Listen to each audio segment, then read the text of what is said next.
La sombra del Padre. Historia de José de Nazaret. Jando Brasineski. Segunda parte, el Hijo. Capítulo 10.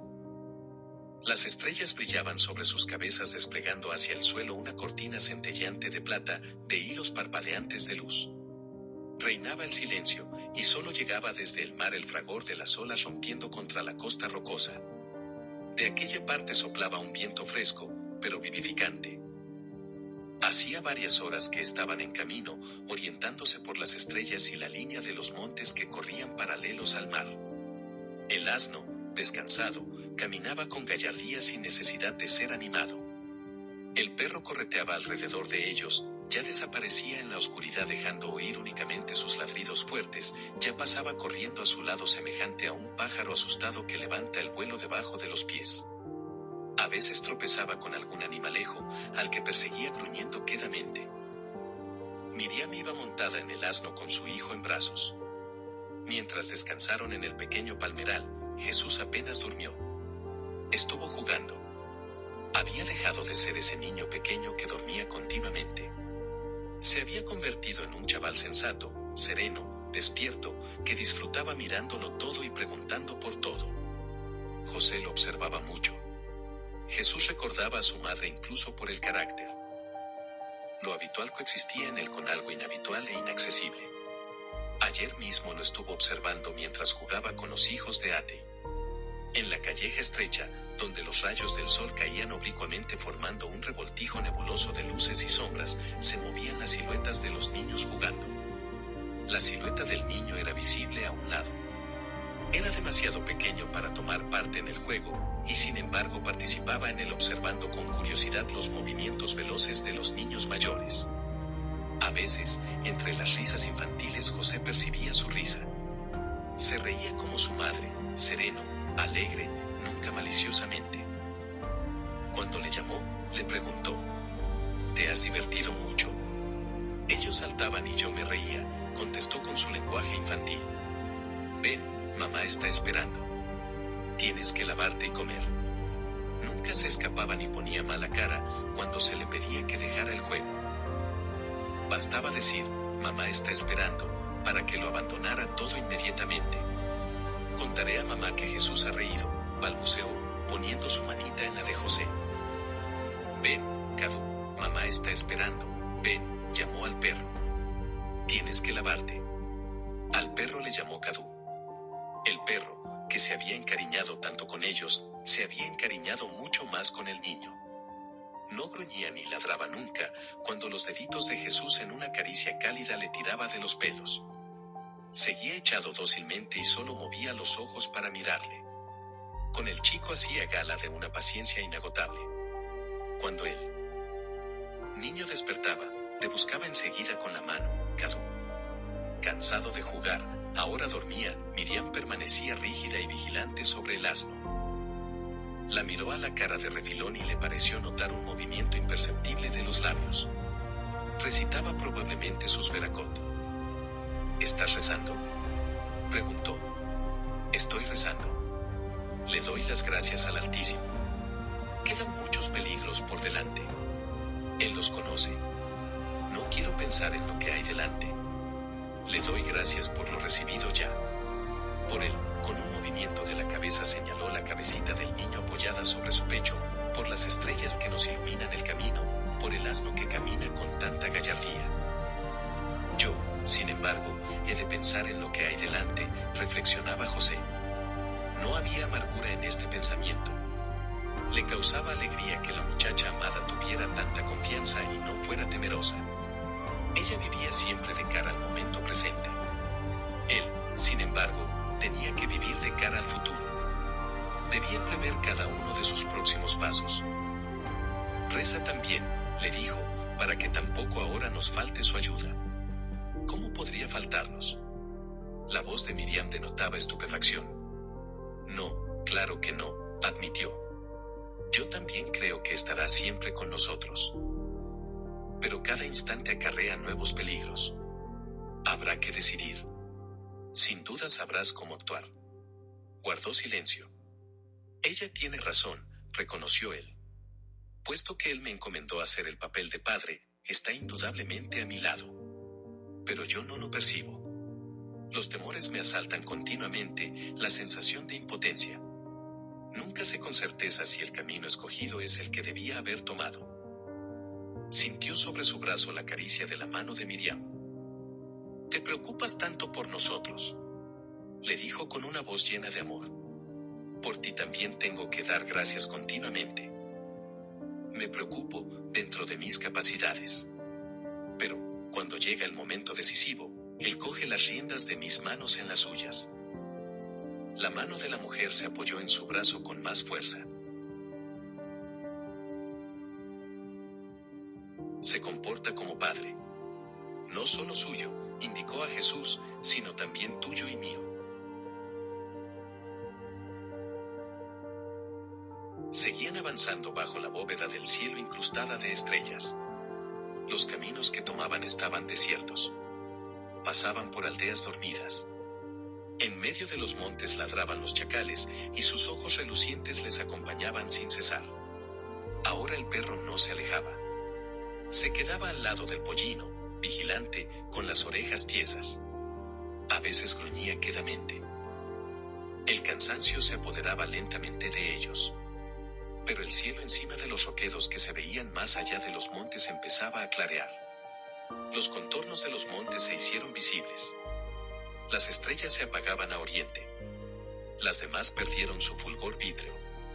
El silencio parecía aún más profundo. Dejaba apreciar un rumor del mar, tan uniforme, que se fundía con el silencio. De alguna granja que habían pasado les llegó el canto de un gallo. La noche se replegaba en el suelo semejando un abrigo que resbala por los hombros. Subido en un altillo, José miraba en todas las direcciones. La ciudad amurallada que tenía a sus espaldas era Gaza sin lugar a dudas. La línea de vegetación que cerraba el paso debía de ser la línea del río fronterizo. Faltaba poco para llegar a ella, pero ya era de día y ellos estaban en un espacio abierto. La pista de Gaza a Beschive les separaba también del río. Para llegar a la frontera tenían que cruzarla. A ambos lados de la pista había un terreno despejado y yermo. Después de abandonar la línea de los montes donde se encontraban en aquel momento, no podrían encontrar ningún sitio para ocultarse. Quedarse donde estaban o seguir adelante. Tenía que tomar de nuevo una decisión. Es tan difícil descubrir la voluntad del Altísimo en asuntos tan sencillos. Pero habían emprendido el camino sin agua ni provisiones. Quedarse un día entre las rocas sin comer ni beber, sobre todo para el niño, iba a ser muy penoso. Convendría más bien, a pesar del cansancio, llegar cuanto antes hasta el río, cruzarlo y descansar en la otra orilla. ¿Pero qué iban a encontrar allí? Sabía una cosa, que al otro lado del río empezaban las tierras del reino nabateo. El rey nabateo era aliado de Herodes, pero José pensaba que en la otra orilla podrían buscar ayuda por las aldeas y los poblados sin tanta precaución. Hubiera preferido tener ya el río a sus espaldas. Pero estaba intranquilo por si era la impaciencia la que le estaba imponiendo la decisión. Estaba cansado, y qué cansada debía de estar Miriam. Ella no se lo dijo, pero lo adivinaba por el aspecto de su cara. ¿Y cómo será la travesía? Allí donde iba a cruzar el río con los suyos no había ninguna senda. Para llegar a la pista utilizada por la gente tendría que desviarse muchos estadios hacia el sur. Tropezaría con caminantes, y quién sabe si no toparía también con soldados. La pista podría estar bajo vigilancia. Quizá los que los buscaban en Ascalones estaban esperando en el río. Los pensamientos le revoloteaban en la cabeza como pájaros cogidos en una jaula buscando en vano una salida. Sin embargo, tenía que tomar una decisión, tenía que imponer su decisión al Altísimo.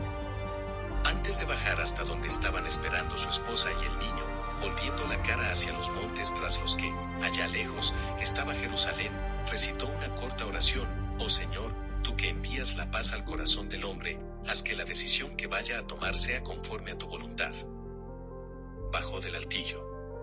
Miriam, sentada en el suelo, alimentaba a Jesús con algún resto de comida que había traído con ella. El asno mordisqueaba unos hierbajos secos y míseros que despuntaban entre las rocas. El perro, echado con la lengua fuera, jadeaba. Miraba con envidia el trozo de torta en la mano de Jesús. ¿Y qué has decidido?, preguntó Miriam, levantando la vista sobre José. Estuvo un momento retorciéndose dolorosamente las manos. Me parece que hemos de realizar un esfuerzo más, llegar hasta el río y pasar a la otra orilla. Esto puede ser duro, muy duro. Si consideras que tenemos que hacerlo, vamos. Se volvió hacia Jesús. ¿Has comido ya, hijito? Él levantó los ojos para mirarla. No he comido. Mamá tiene hambre, Kadú tiene hambre. Padre, Kadú y yo comeremos cuando crucemos el río. Pero tú tienes que comer ahora. Porque ya seguimos adelante. ¿No estarás demasiado cansada?, preguntó José en voz baja. Descansaremos al otro lado del río. Oh, si estuviera seguro. Tienes que estar tranquilo, José. Mira lo contento que está Jesús porque nos ponemos en marcha. No se montó en el asno, sino que sentó a Jesús sobre su lomo. El niño se divertía yendo solo. Refregaba con sus pies desnudos el lomo velludo del animal, se reía feliz. Como siempre, estaba alegre y radiante. El sol apareció detrás de los montes e inmediatamente su ardor contuvo y apagó la fresca brisa marina que habían sentido durante la noche. La llanura pedregosa perdió rápidamente su frescor. Llegaron a la pista. Formada con grandes losas, les cortaba el camino con una línea recta y uniforme. Antes de cruzarla, dejó a los suyos ocultos detrás de una zarza cubierta de flores rosas y salió solo a la calzada. La pista estaba desierta y solo allá en la lejanía le pareció vislumbrar unas siluetas humanas en movimiento. Le hizo una señal a Miriam. Cruzaron la pista como si traspasaran el umbral de una puerta. La tupida pared vegetal que crecía a la orilla del río ya no estaba lejos, pero el espacio que le separaba de ella estaba completamente despejado. Aunque se daba cuenta de que el apremio cansaba a Miriam, la obligó a caminar deprisa. Se acercaron jadeantes a los matorrales espinosos intrincados, desde detrás de los cuales llegaba el olor refrescante del río. Al llegar a la proximidad de las zarzas, José volvió la cabeza y quedó petrificado de espanto. Allí donde habían cruzado la pista había 3 jinetes. No avanzaban, estaban parados con la cabeza mirando en dirección al río. Le parecía que les estaban mirando. Lo más inquietante era que estos hombres no montaban asnos, sino caballos. Más deprisa, rezongó entre dientes. Más deprisa. Tenemos que bajar cuanto antes al río. Pero los matorrales espinosos formaban una pared compacta imposible de atravesar. No había ningún sendero para cruzarla. Quedaba un solo remedio, meterse entre las zarzas. José, apartando las ramas, intentaba hacer pasar al animal, que se negaba a dar un paso. Miriam envolvió completamente a Jesús en el manto, incluso la cabeza, y cogiéndole en brazos se adelantó la primera. José veía las espinas desgarrándole la ropa, lacerándole los brazos. En la túnica de la mujer aparecieron unas manchas rojas. Cubriendo al niño con su cuerpo consiguió llegar hasta el río. El asno seguía oponiéndose a meterse entre las zarzas. Luchando con el animal testarudo vio, por encima de su cabeza, que los 3 hombres que antes estaban parados en la pista la habían abandonado para dirigirse ahora hacia el río. No iban deprisa y sin embargo parecían moverse siguiendo sus pasos. Había algo extrañamente amenazador en este lento caminar detrás de ellos. El sol se reflejó en algo que llevaban en la cabeza, brilló como un relámpago. Debían de ser cascos. Entonces eran soldados. El pánico se apoderó de José.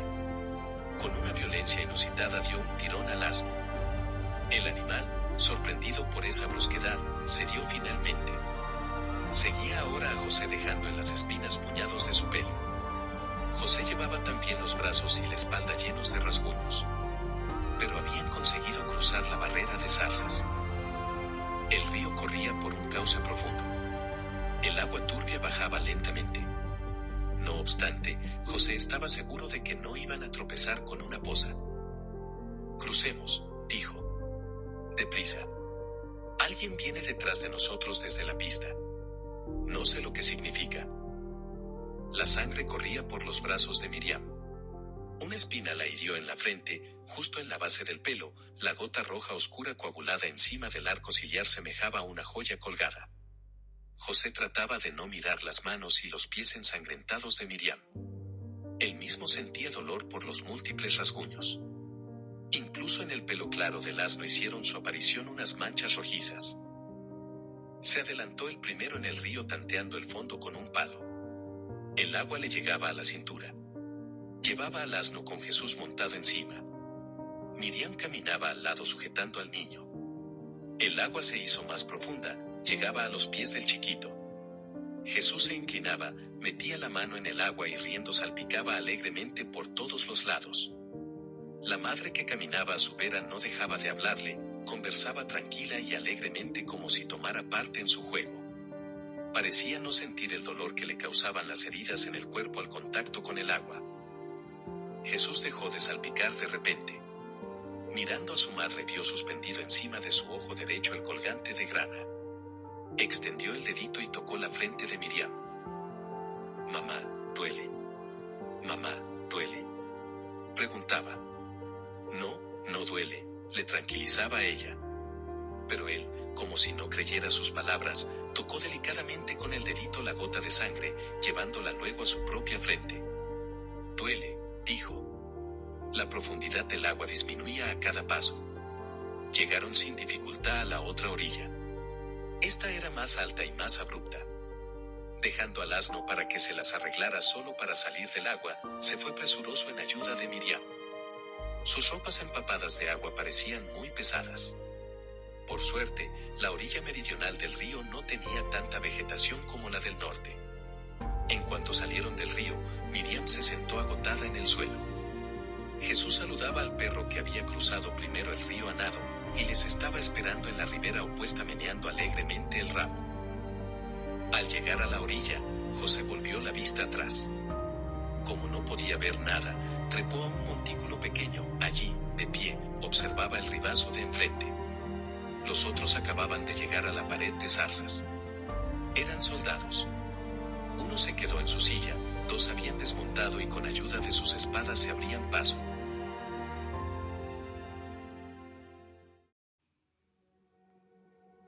Gracias por habernos escuchado. Nos puedes encontrar en Facebook, Telegram, YouTube y otras redes como AOPD, Asociación de Oración por los Difuntos. Bendiciones abundantes.